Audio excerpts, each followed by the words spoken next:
Welcome to Cyber Certified. Today, we're jumping right into something really fundamental, the protocols that control who gets onto your network. You know, the AAA stack authentication, authorization, and accounting. Exactly. And the goal today isn't just like a list of acronyms. We want to really get into the nuts and bolts of LDAP, Radius, TAC plus Dash, what they do, the ports they use, their specific jobs, and how they all kind of fit together in modern network access control, or NAC. Okay, sounds good.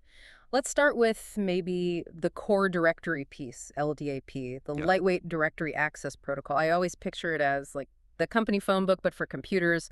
It handles all the usernames, the groups, permissions. Often it's what's powering Active Directory behind the scenes. Well, way to put it. Yeah, it's the central source of truth for who someone is in the digital world. But here's the key thing, security-wise. LDAP itself, well, it usually runs on port 389 unencrypted.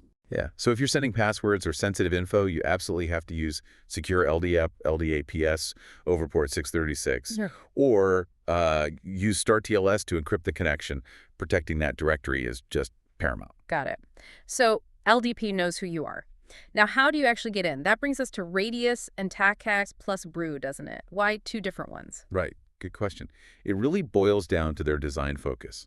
Think of it as scale versus deep control. Radius is built for volume. It's the main gatekeeper for potentially thousands of users connecting via Wi-Fi, VPNs, or using 802.1x port control. Okay. It uses UDP, specifically ports 1812 for authentication and 1813 for accounting. UDP is connectionless, so it's fast for handling lots of requests. But there's a catch, I assume. There is. The big one is encryption. Radius, well, it only encrypts the user's password field within the packet.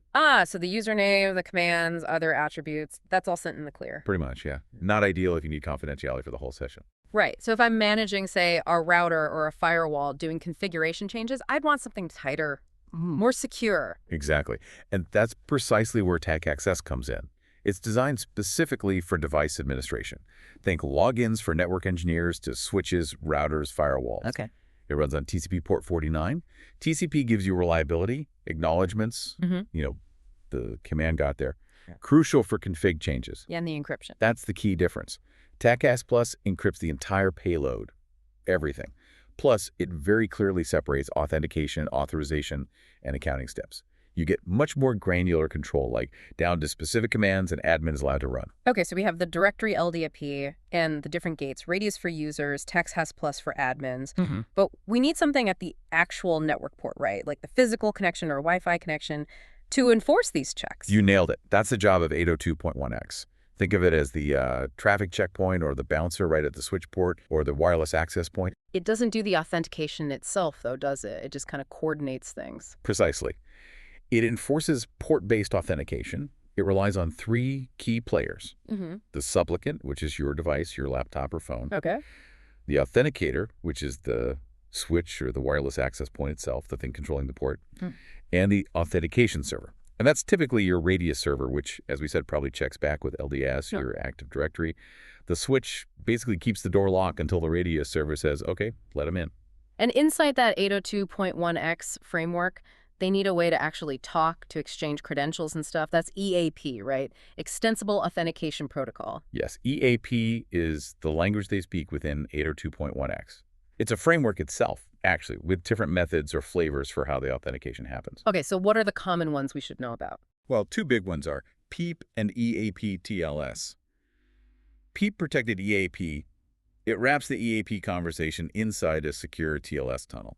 It usually relies on the server having a certificate and the user providing, the username and password. It's often seen as a bit easier to deploy. Easier, but maybe not the absolute strongest. What about dealing with, like, rogue access points? Right. For the highest security, especially against man-in-the-middle or rogue APs, you want EAP-TLS. TLS. So certificates involved. Yes, but crucially on both sides.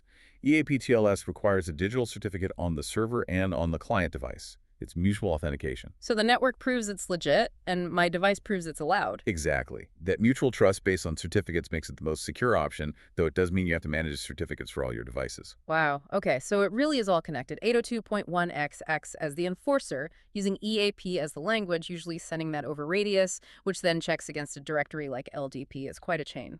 It absolutely is. And, thinking about that chain, maybe the most challenging part in a real-world deployment, especially with EAP-TLS or even PEAP needing server certs. Mm. Isn't configuring the protocols themselves, it's the ongoing care and feeding of that public key infrastructure, managing certificate lifecycles, renewals, revocation. That's often where the operational complexity really lies when your network access depends on it. Something to think about. That's a great point. The best locks don't help if you lose the keys or can't manage them properly. Thank you for listening. If you like this video, please subscribe to the channel for more content.